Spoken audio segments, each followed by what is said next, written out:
اچھا، آپ نے امام سنی کا پوچھا ہے۔ آپ کو پتہ ہے کہ یہ محمد حسنی نہیں ہے، ایک تو اپنی اس میں جو ہے نا تصحیح کریں۔ ہمارے ساتھ دو ایسے قبائل ہیں جن کے نام کے ساتھ محمد لکھا جاتا ہے، لیکن یہ لفظ محمد نہیں ہے ان کے ساتھ، اس لیے کہ یہ اسلام سے بہت پہلے کے قبائل ہیں۔ ایون جیزس سے بھی، یعنی حضرت عیسیٰ کی پیدائش سے بھی قدیم قبائل ہے۔ ایک مامسنی، دوسرا مامشی۔ یہ لفظ مامش سے مامشی ہے، مامشی ہے، اور مامسنی سے یہ مامسنی لفظ ہے، محمد حسنی نہیں ہے، مامسنی۔ اس کو فارسی میں ماما سینی بھی لکھا گیا ہے، مامسنی بھی لکھا گیا ہے، مامسینی بھی لکھا گیا ہے، لیکن یہ محمد حسنی ہم اس کو پرونونس کرتے ہیں، جو کہ اس کی غلط پرونونسیشن ہے۔ لکھتے بھی اس کو محمد حسنی، جو اس کا جدید طرز لکھنے کا ماضی قدیم میں یہ مامسنی تھا، اور آج بھی ہمارے بڑے بوڑھے اس کو مامسنی کہتے ہیں، محمد حسنی نہیں کہتے ہیں۔ بہرحال جو نیو جنریشن ہے وہ اس کی تصحیح کر لے، اس لفظ کو محمد حسنی نہ پڑھیں، یہ مامسنی ہے۔ اور یہ بلوچوں کا اتنا قدیم قبیلہ ہے کہ 3000 سال پہلے بھی یہ اپنی پوری آب و تاب کے ساتھ موجود تھا، اس کے سینکڑوں شاخیں تھیں، اور یہ انتہائی بلوچوں کا جنگجو قبیلہ کہلاتا ہے۔ اس قبیلے کی خوبی یہ ہے کہ یہ وہ قبیلہ ہے کہ جو رشیا سے لے کر ہندوستان تک کئی مقامات پہ اس کے بڑے بڑے جتھے، بڑے بڑے گروہ ملتے ہیں۔ بلوچوں کا سب سے بڑا قبیلہ اسی کو کہا جاتا ہے، گو کہ یہاں پہ مشق جبری میں ان کا جو مرکزی مقام ہے، ان کا بڑا سردار یہیں بیٹھتا ہے، لیکن یہ چاگے میں بھی بڑی تعداد میں پھیلے ہوئے ہیں، خاران میں بھی ہے۔ بلوچستان کا کوئی بھی شاید ضلع ایسا نہ ہو، بلوچ علاقے ایسے نہ ہو جہاں آپ کو ممسنی نہ ملے۔ افغانستان میں ان کی بہت بڑی تعداد ملے گی آپ کو، ایران میں ممسنی بہت بڑی تعداد میں ہے، ایون گلف میں جو گلف اسٹیٹس ہیں وہاں پہ، سعودی میں، دبئی میں، عرب امارات کے جتنے بھی ہمارے کنٹریز ہیں آس پاس کے، جو سمندر کے اس پار ہیں، وہاں پہ ایون پنجاب، سندھ میں، یہ ہر جگہ یہ قبیلہ آپ کو ملے گا، اور اس کی بے شمار شاخیں ہیں، اتنی بڑی شاخیں ہیں کہ وہ شاخوں نے اب خود قبائل کی صورت اختیار کی ہے۔ تو جہاں تک اس کے قبیلے، آپ نے زیرنگ کانی کا ذکر کیا ہے، اس کو ریزن کانی بھی لکھا گیا ہے، زیرنگ کانی بھی لکھا گیا ہے، زیرکانی بھی لکھا گیا ہے، زیرن کانلی بھی لکھا گیا ہے، مختلف اس کے نام دیے گئے۔ بنیادی طور پہ یہ کرد قبیلہ ہے جس کا آپ ذکر کریں، زیرنگ کانی یا ریزن کانی کا، اس کا ذکر ابن خلدون نے بھی اپنی کتاب میں کیا ہے۔ یہ ایک جنگجو قبیل، جنگجو تو بہرحال جو جتنے بھی ماضی کے بلوچ قبائل تھے وہ سارے ہی جنگجو تھے۔ اس زمانے کا وقت ہی ایسا تھا کہ اس زمانے میں بغیر جنگوں کے سروائیو کرنا ممکن نہیں تھا۔ تو یہ اتورام نے نہیں، بلکہ ان کا ذکر جو ہمارے بلوچ لشکروں کا ذکر ہے وہ شاہنامہ فردوسی نے کیا ہے۔ وہ کہتا ہے، سپاہی زگردان کوچو بلوچ، سگالی د جنگند مانند کوچ۔ پھر اسی طرح یکی لشکر آمد ز پہلو بدشت کہ از گرد ایشا ہوا تیر گشت۔ یہ اس طرح ان کے لشکروں کے تذکرے شاہنامہ فردوسی نے اپنے مختلف چیپٹرز میں کیے ہیں۔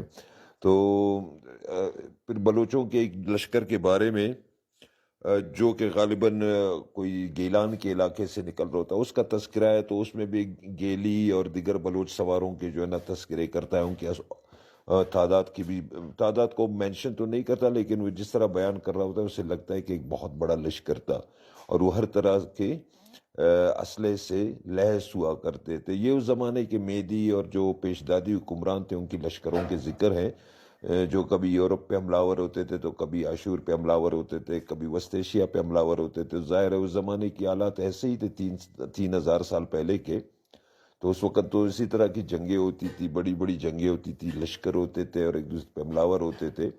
تو بلوچوں کی ایک بہت بڑی طاقت رکھتے تھے۔ موجودہ بلوچستان، جنوبی افغانستان اور پورا ایران ان کے زیر اثر تھا، ان کا ملک تھا، لہٰذا اتنے بڑے ملک میں پھیلی ہوئی آبادی کا لشکر بھی اتنا ہی بڑا ہوتا تھا۔ اگر آپ ہیروڈوٹس کی کتاب کو کبھی پڑھے تو وہاں پہ جن لشکروں کا، ایران کے جن لشکروں کا تذکرہ کرتا ہے، انسان کو حیرت ہوتی ہے کہ 2500 سال پہلے 53 لاکھ کا لشکر یہاں سے یورپ کی طرف جا رہا ہے حملہ کرنے، تقریباً لگ بھگ 53 لاکھ کا، 52,70,000 سے زیادہ کا لشکر ہے، اور جس میں 17.5 لاکھ سے زیادہ ریگولر آرمی ہے، باقی اس میں دیگر لوگ شامل ہوتے تھے۔ تو اتنے بڑے لشکروں کا تذکرہ ماضی میں ملتا ہے کہ اتنا بڑا لشکر تو آج بھی کسی ملک کا نہیں ہوگا۔ تو یہ فیکٹ بھی ہے، اس لیے کہ اس زمانے میں ایران اور روم جو ہے نا دو بڑی سپر پاور ہوا کرتی تھی۔ جو یونان تھا، یونان ایک طاقتور خطہ ہوا کرتا تھا جہاں کے بڑے بڑے واریئرز ہوتے تھے، تو ان واریئرز کے خلاف پھر یہاں سے ایرانی کبھی جاتے تھے وہاں حملہ کرنے، تو کبھی یورپ والے آتے تھے ایران پہ حملہ کرنے کے لیے. تو بالکل اس طرح کے لشکروں کے تذکرے آپ کو ملیں گے، لیکن ان لشکروں کے لیے اتورام کی کتاب کا حوالہ بالکل نہ دے. اتورام انگریزوں کا ایک منشی تھا، اور اس نے انگریزوں کے کہنے پہ یہاں پہ بیٹھ کر سرداروں کے کہنے پہ ایک غلط قسم کی تاریخ رقم کی. وہ سارا کالونیل جو ہے نا مائنڈ سیٹ کے لوگ تھے، اور انہوں نے وہی کالونیل پرپس کے لیے بلوچوں کو قبائل میں تقسیم کر کے برباد کرنے کی کوشش کی. لیکن اگر ان لشکروں کا ذکر سننا ہے تو یہ جو ہے نا آپ شاہنامہ فردوسی کے بہت سارے اشعار میں نے اپنی کتاب بلوچ و بلوچستان قدیم مورخین کی نظر میں ترجمے کے ساتھ میں نے وہاں پہ انکلوڈ کی ہیں. اگر کسی کو پڑھنا ہو تو میری اس کتاب میں شاہنامہ فردوسی کے وہ اکثر اشعار موجود ہے جن میں بلوچوں کا ذکر ہے، بلوچ لشکروں کا ذکر ہے، بلوچوں کے حملوں کا ذکر ہے، بلوچوں کی لڑائیوں کا ذکر ہے، بلوچوں کی ڈیفنس کا ذکر ہے. تو یہ آپ کو میری اس کتاب میں پوری تفصیل کے ساتھ اس کے اشعار، بڑی تعداد میں آپ کو اشعار ملیں گے، اور ان کے ترجمے بھی میں نے کیے. چونکہ اوریجنل کتاب فارسی میں ہے، لہذا فارسی شاید بہت سارے لوگ نہ سمجھ سکیں، تو میں نے اردو میں ان کو ٹرانسلیٹ بھی کیا ہے، تو وہاں سے آپ لوگ استفادہ کر سکتے ہیں.